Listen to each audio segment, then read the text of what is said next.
সবাই আশা করি তো আপনারা সবাই ভালো আছেন। এই ভিডিও খুব গুরুত্বপূর্ণ হতে চলেছে। যে সমস্ত মা বোনেরা লক্ষ্মী ভাণ্ডার পান আপনাদের জন্য আগেই বলে দিয়েছে যে এপ্রিল মাস থেকে টাকা বর্ধিত টাকা আপনি পাবেন। হ্যাঁ, যারা 500 টাকা করে পেত তারা 1000 টাকা করে পাবে। আর যে সমস্ত মহিলারা 1000 টাকা করে পেতেন তারা এখন 1200 টাকা করে পাবেন। ঠিক আছে, শুরু হয়ে গেছে এপ্রিল মাস। ঠিক আছে, আগেই জানিয়ে দেওয়া হয়েছে লক্ষ্মী ভাণ্ডারের বর্ধিত টাকা ঢুকবে এপ্রিল মাস থেকেই। সোমবার ছিল ব্যাংক বন্ধ, গতকাল মঙ্গলবার থেকেই ব্যাঙ্ক অ্যাকাউন্টে ঢুকছে লক্ষ্মী ভাণ্ডারের টাকা।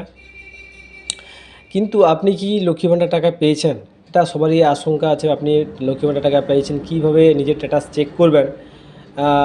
এই প্রকল্পের মধ্যে নিজেকে আনার জন্য কী কী প্রয়োজন নথিপত্র লাগে সবটা জেনে নেওয়া যাবে এই ভিডিওর মধ্যে। আমরা দেখে নেব যে কীভাবে আবেদন করবেন, কীভাবে আপনি নিজের স্ট্যাটাস চেক করবেন, টাকা ঢুকেছে কি না। ঠিক আছে, আর কবে থেকে আপনার টাকা ঢুকবে। ঠিক আছে, প্রথমে কী দেখবেন, কী প্রয়োজন নথিপত্র দরকার আপনার। চেক জন্য তোমার স্ট্যাটাস, তো আপনার যে স্ট্যাটাসটা চেক করবেন আপনার লক্ষ্মী ভাণ্ডারের স্ট্যাটাসটা চেক করার জন্য আপনার কী নথিপত্র লাগছে সেইগুলো দেখে নিই। আমরা প্রথমত যে সমস্ত নথিপত্র লাগছে আধার কার্ড, হ্যাঁ, দ্বিতীয়ত হচ্ছে স্বাস্থ্যসাথী কার্ড, তৃতীয়ত কাস্ট সার্টিফিকেট, চতুর্থ ব্যাঙ্ক অ্যাকাউন্ট নাম্বার, তৃতীয়ত পাসপোর্ট সাইজ ছবি এবং চতুর্থ ইনকাম সার্টিফিকেট। এখন আমরা দেখলাম এইগুলো প্রয়োজন নথিপত্র আপনাকে স্ট্যাটাস চেক করার জন্য এই সমস্ত নথিপত্র লাগছে। এরপরে আমরা দেখে নেব যে কীভাবে চেক করবেন আপনার স্ট্যাটাস। ঠিক আছে, কীভাবে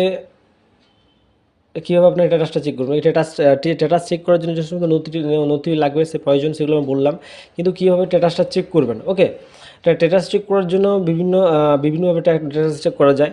তা অনলাইন মাধ্যমে এছাড়া নিজের মোবাইল দিয়েও নিজের মোবাইল অ্যাপ্লিকেশন আইডি নাম্বার এবং ফোন নাম্বার, আধার কার্ড নাম্বার দিয়ে চেক করতে পারেন লক্ষ্মী ভাণ্ডার প্রকল্পের স্ট্যাটাস। ওকে, যে সমস্ত মহিলারা লক্ষ্মী ভাণ্ডার করতে চাইছেন তাদেরকে সবার প্রথমেই চলে যেতে হবে অফিসিয়াল ওয়েবসাইট।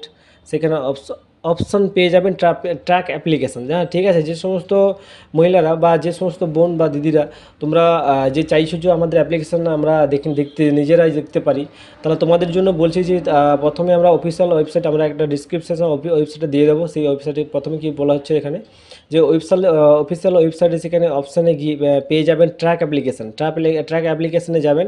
ওকে, ট্র্যাক অ্যাপ্লিকেশন স্ট্যাটাস সেখানে ক্লিক করতে হবে। ওকে, ক্লিক করার পরে এরপর স্ক্রিনের সামনে যে পেজটি ওপেন হবে, যে আপনার সব স্ক্রিনের মোবাইল হোক বা ল্যাপটপ হোক, কম্পিউটার ডেস্কটপ হোক, সেখানে যে স্ক্রিনের প্রথমে যে পেজটি ওপেন হবে সেখানে নিজের মোবাইল নাম্বার, ক্যাপচার কোড এবং বসিয়ে সার্চ অপশানে ক্লিক করবেন। ওকে, এই নম্বর ছাড়াও অ্যাপ্লিকেশন আইডি নাম্বার, আধার নাম্বার, স্বাস্থ্যসাথী কার্ড নাম্বার দিয়েও যে কোনো সুবিধাভোগী স্ট্যাটাস চেক করতে পারেন। হ্যাঁ, এখন আমরা দেখুন কার লক্ষ্মী ভাণ্ডার চেক করতে পারবেন, মানে কীভাবে পাবেন লক্ষ্মী ভাণ্ডার পাবেন। যে সমস্ত মহিলা ক্যান্ডিডেট রয়েছেন তারা লক্ষ্মী পেতে ইচ্ছুক, তাদের অবশ্যই হতে হবে পশ্চিমবঙ্গ স্থায়ী বাসিন্দার আপনার হতেই হবে। বয়স হতে হবে 25 থেকে 60 বছরের মধ্যে। আবেদনকারী কোনো রকম চাকরি করতে পারবে না। চাকরি করলে এই প্রকল্পের মধ্যে আপনি আসতে পারবেন না। ওকে, যদিও আগে এমন কোনো কিছু ছিল যে মানুষের স্বাস্থ্যসাথী কার্ড নেই, তারা লক্ষ্মী ভাণ্ডার প্রকল্পে আবেদন করতে পারবেন কি না, পারবে না, আবেদন করতে পারবে না। যে সময় যে নেই, যে সেই নিয়ম পরিবর্তন করা হয়েছে, যাদের স্বাস্থ্যসাথী কার্ড নেই তারাও আবেদন করতে পারবেন লক্ষ্মী ভাণ্ডারে। ওকে, এই ছিল আমাদের বার্তা লক্ষ্মী ভাণ্ডার নিয়ে। তা সবাই সুস্থ থাকুন, ভালো থাকুন, এই বলে আমি ভিডিওটা শেষ করলাম।